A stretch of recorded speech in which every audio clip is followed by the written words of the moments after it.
ভালোবাসাকে দেখতে পাল্টা নারী, তুমি অযুত লক্ষ নিযুত কোটিবার নারী হয়ে জন্মাও।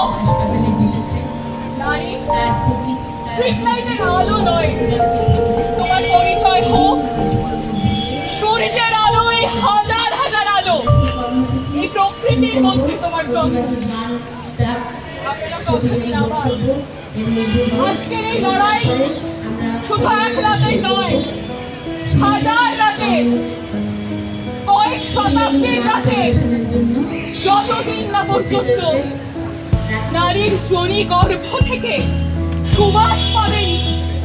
হে পুরুষ, হে মানব জাতি, এই লড়াই শুধু পুরুষের বিরুদ্ধে নয়, হাজার হাজার পুরুষ, হাজার হাজার নারী, হাজার হাজার মানুষের বিরুদ্ধে, যারা মানবিকতার বিরুদ্ধে, যারা মানবিকতার বিরুদ্ধে দিয়ে নৃশংস নরকীয় রক্তপাত করতে পারে।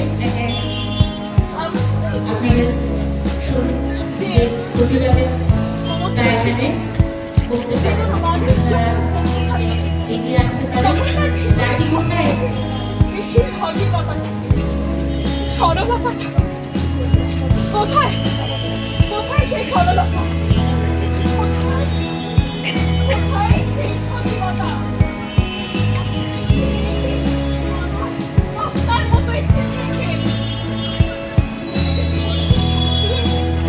নৃশংসভাবে রক্তপাত করল যে বা যারা, তাদের কিভাবে শাস্তি দেবেন, কি বলবেন তাদের? শুধু ইনসাফ না, ইনসাফি এই মুহূর্তে আমাদের কতজনের মধ্যে আছে? প্রশ্ন করুন নিজেদের। আমি নিজেকেও প্রশ্ন করছি।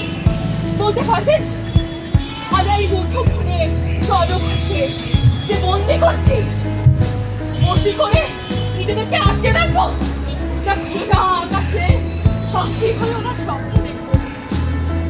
স্বপ্ন দেখবো, স্বপ্ন দেখবো, স্বপ্ন দেখবো। এগিয়ে আসো, স্বপ্নের কথা বলুন। একদিন আমরা সেই লজ্জা দিয়ে আজ যেরকম রাতের অন্ধকারে আমরা এসেছি, সেদিন আমরা আরো গভীর রাতে একাকী পথ চলবো। দেখবো দেখবো আমরা আরো অনেক কিছু দেখবো। আমাদের এই লড়াই চালু হলো এবং পশ্চিমবাংলার বুকে আমরা এটা আরো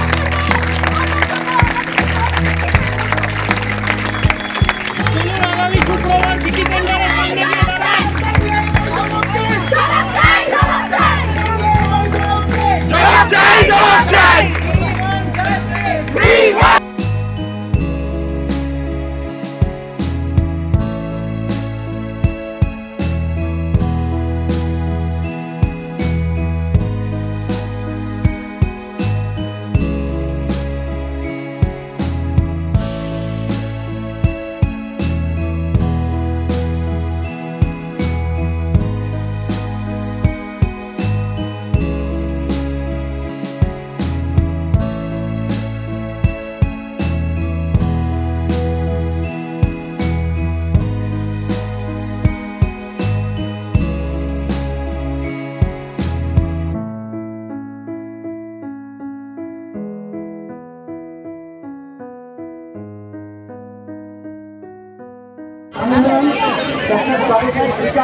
আমার লাস্ট 13 বছর চাকরি জীবনে আরেকবার কেটেছে।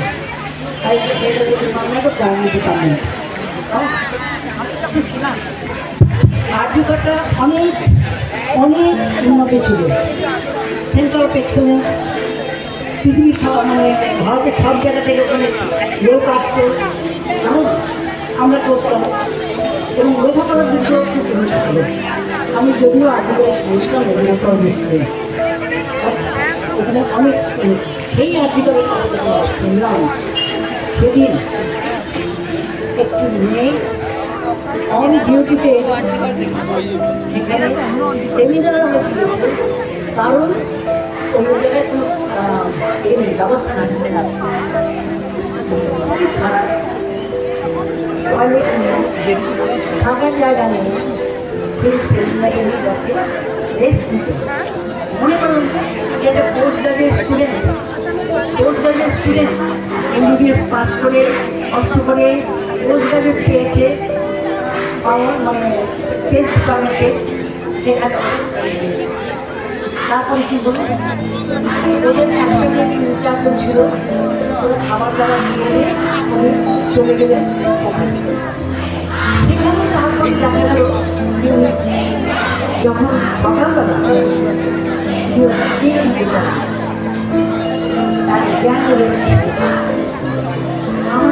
আমার সাথে সাথে বলছি আমি 4-5 দিন আমি কিছু করতে পারি, আমার সবসময় মনে হচ্ছে এই জমিতে সবাই যা করতে চাইছে। আমরা যখন আমাদের আমরা যদি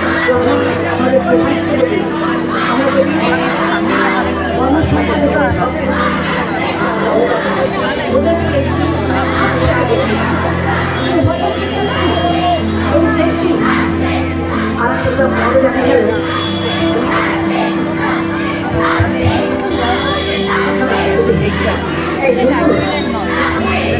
আর দেখুন তাতে কি হলো, পরের দিন যখন ওকে বললো বাড়িতে ফোন করা হলো সুইসাইড করেছে। এটা কি হঠাৎ করার জন্য দোষটা মেয়েটির উপর দেওয়ার জন্য সে কি এই জন্য কি সে ডাক্তার হয়েছে এত কষ্ট করে? আর ডাক্তার বা না হোক যে কোনো মেয়ে যে কোনো কাউকে এই জন্যই হবে। আমাদের কিন্তু এটা কিন্তু সিম্পল জিনিস নয়, এই পেছনে অনেক বড় জিনিস লুকিয়ে আছে। কারণ কেন তাড়াতাড়ি ওকে পোস্টমার্টে করতে হবে, কেন তাড়াতাড়ি বলছি যে এখন ইনভেস্টিগেশন করে দিই। সুতরাং এইটার জন্য এই জাস্টিস যাওয়াটা ভেরি ইম্পর্টেন্ট। আমি আগে খুব খুশি হয়েছি দেখে যে একজন মেয়েরা জড়ো হয়েছে এই প্রতিষ্ঠা করার জন্য। কারণ শুধু মেয়ে ছেলে নয়, সবাই একসঙ্গে আমাদের সমাজকে করতে হবে। সমাজকে ঠিক মতো না করলে এই জিনিস চলতেই থাকে। আজকে একটা মেয়ে গেছে, কাজ জ্বালাতে নেই বা কাজ জ্বালাতে এটা বোঝা যাচ্ছে কোনো চক্রান্তের শিকার, এটা শিল্পী কোনো চক্রান্তের শিকার। আর তার জন্য আজকে সমস্ত কলকাতা জমাট হয়েছে, তার জন্য আমরা সবচেয়ে খুশি হয়েছি। এটা আমাদের চাই, we want justice. আমি তোমাদের সাথে বলবো we want justice. উত্তর চাই। আমাদের 1 নম্বর রাষ্ট্রপতি যিনি, 1 নম্বর নাগরিক যিনি মহিলা, আমাদের রাজ্যের 1 নম্বর যিনি মুখ্যমন্ত্রী, স্বাস্থ্যমন্ত্রী, পুলিশ মন্ত্রী তিনি মহিলা। তাহলে আমরা কি আজও 58 বছর বয়সে রাস্তায় বেরোতে ভয় পাই, মেয়েকে নিয়ে রাস্তায় বেরোতে ভয় পাই, কলেজে ছাড়ছে, ড্রয়িং স্কুলে, নাচের স্কুলে সঙ্গে পা দৌড়াচ্ছে, তার কাজকর্ম ছেড়ে দৌড়াচ্ছে কেন? আমরা জবাব চাই। এই দেশকে বিদ্যাসাগর, রবীন্দ্রনাথ, শরৎচন্দ্রের দেশ। আমি বলাতে খুব আবেগতাড়িত হয়ে যাচ্ছি, উত্তেজিত হয়ে যাচ্ছি, আপনারা কিছু মনে করবেন না, কেন এটা ভেতর থেকে আসছে। আমি জানি এখানে প্রত্যেকে দুঃখিত, প্রত্যেকে জানছে অন্যায় অবিচার, কিন্তু আপনারা জানবেন এর গভীরে যে ষড়যন্ত্র আছে। আজকের পরে যদি আমরা ভুলে যাই, আমার যে যা সাংসারিক কাজ কর্মক্ষেত্রে ঢুকে পড়ি, তাহলে কিন্তু এর প্রতিবাদ কোনোদিনও হবে না। যেভাবে অন্যরা পায়নি তারা আজও এর প্রতিবাদ হবে না। আমাদের এই প্রতিবাদ চালিয়ে নিয়ে যেতে হবে। আপনারা জানেন মাদক কিনে হাজরা বুক পেতে দিয়েছিল, সেই জন্য আমরা মারা বুক পেতে দেবো আমাদের সন্তানের বিচারের জন্য, তাদের সুরক্ষার জন্য। কিভাবে সুরক্ষা পাবে?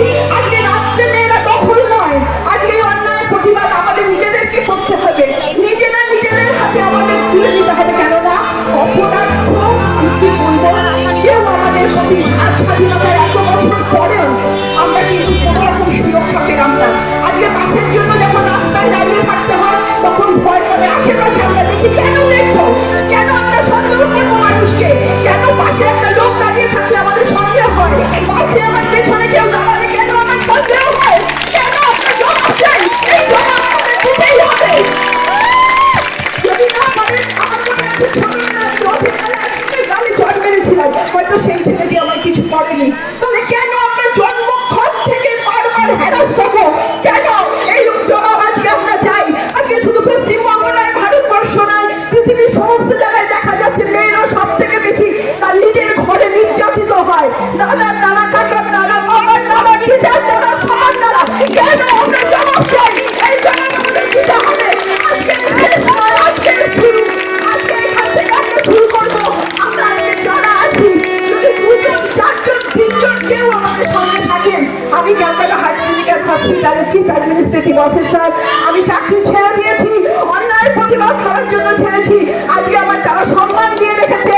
আমাদের 60% আমাদের যতই কমিটি থাকে, আমাদের একটা মেয়েকে আমরা বলি সম্মানের সঙ্গে বাঁচতে হবে, মাথা উঁচু করে বাঁচতে হবে।